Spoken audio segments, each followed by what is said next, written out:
I am Lamont at Large. Today I am at the Adams Cemetery here in Frankclay, Missouri.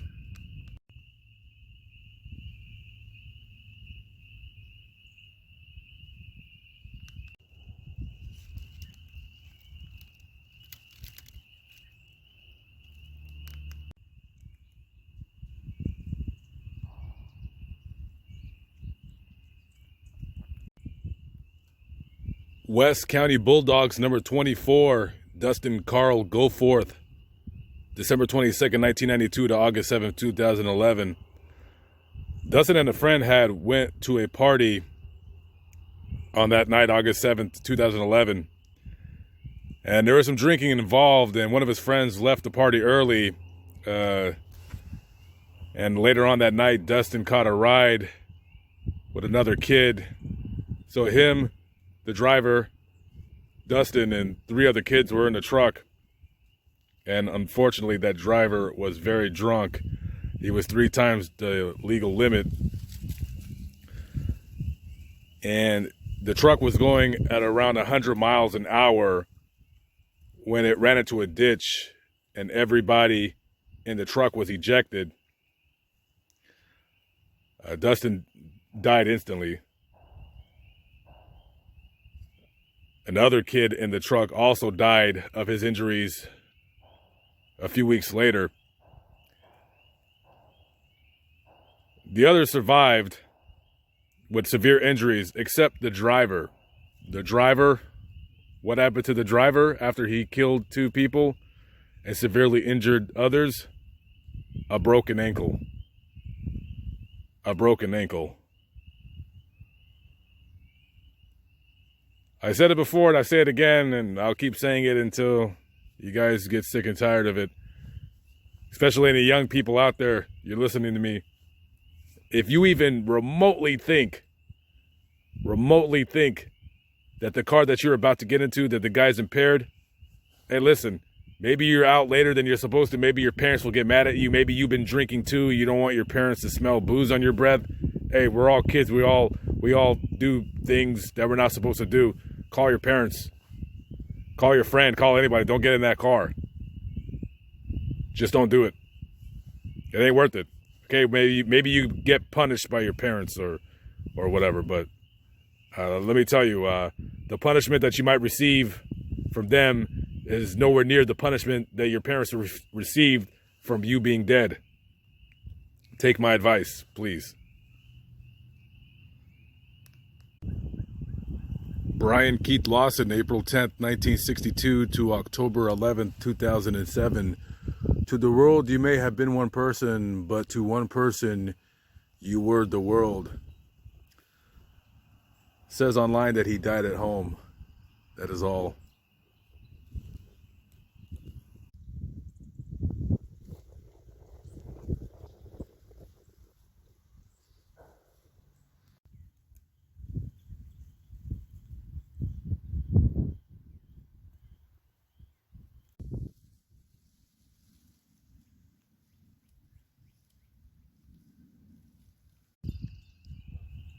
This here's Steve Stark with his son Brandon Stark. They both died together in a car accident on June 23rd of 2013. And people often said that Brandon and his dad, they were always together, had an inseparable bond. So some would say that, the terrible accident that ensued, they weren't surprised that they were together because they always were.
Leonard Marvin Law's Private U.S. Army, Vietnam, August 1st, 1949 to May 17th, 1990.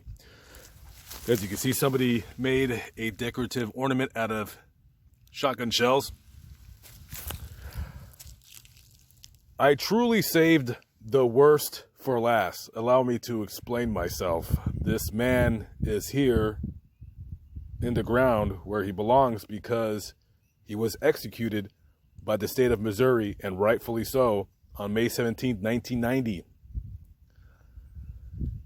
So Leonard used to live in a trailer with two other losers, brothers by the name of George and Norman Gilmore. So these three lame ducks, instead of sitting around a table thinking about how they can start a business, because they're three young, strong men that have able-bodied hands and can start a business and become successful in life, they sit around doing drugs, drinking, boozing it up. How could we take from others what we didn't earn? How could we destroy? How could we rip families apart? So one of the brothers say, hey, I got an idea. How about we just start robbing old people? They're easy to physically attack and control. And the younger brother says, well, yeah, but we'll get caught and not a good idea. Well, so George is like, no, I got a great idea. We'll just kill them. We'll kill them after we rob them. And on October 29th, 1980, they enacted their plan. They broke into the trailer of Clarence and Lottie Williams.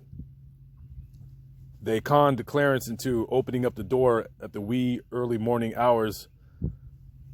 And as soon as he opened the door, they bum rushed him, attacked him, threw him in the room with his wife, tied him up with clothesline, and proceeded to ransack the house.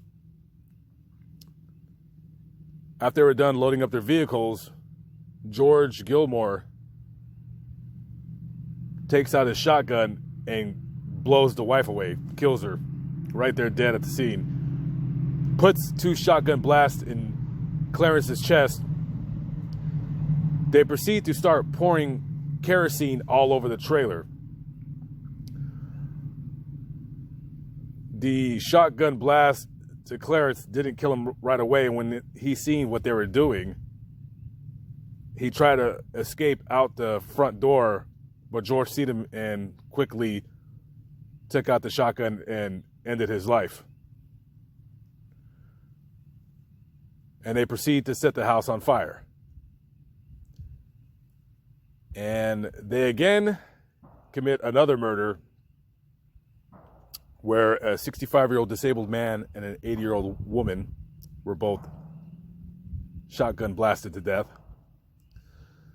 So a few weeks goes by, and the younger brother, Norman, brags to a family member, hey, we robbed, the old people that you seen in the newspaper, they died, they were murdered. Well, we did it. And the guy, he told it to a couple people, and they looked at him and they didn't believe him. And they said, are you serious? He's like, yeah, we did that. He's like, oh, okay. So they immediately go to the police and they say, hey, Norman is going around saying that him and his brother, along with Leonard here, going around robbing old people and killing them. So the police set up a roadblock and, make up a ruse to get George and Leonard out of the trailer. They go into their car, they go into town, they're pulled over by the police and quickly arrested. Norman was caught later at a motel. So they go on trial, and George and Leonard were each charged with 2 counts of murder and another 2 counts of capital murder. They received life in prison for the 2 murders of the disabled man and the 80-year-old woman. And for the murders of Clarence and Lottie Williams, they each received the death penalty.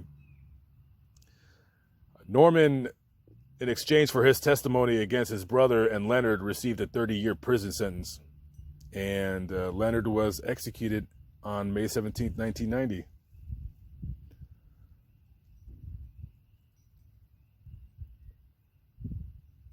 just a, horrible murderer. And even though Leonard here didn't pull the trigger, he didn't pull the trigger in any of the crimes. No, he was the lookout man. He was the hype man, I guess you can say. And, we all know that most, if not all states do have that law where if you commit a crime and in the commission of the crime, a murder takes place, well, you're just as guilty as they are. I believe they call it the law of parties or something along that line. But, hey, at the end of the day, payable on death, and he has completed his sentence. Now, the rest of the sentence, I guess, is up to him and a higher power.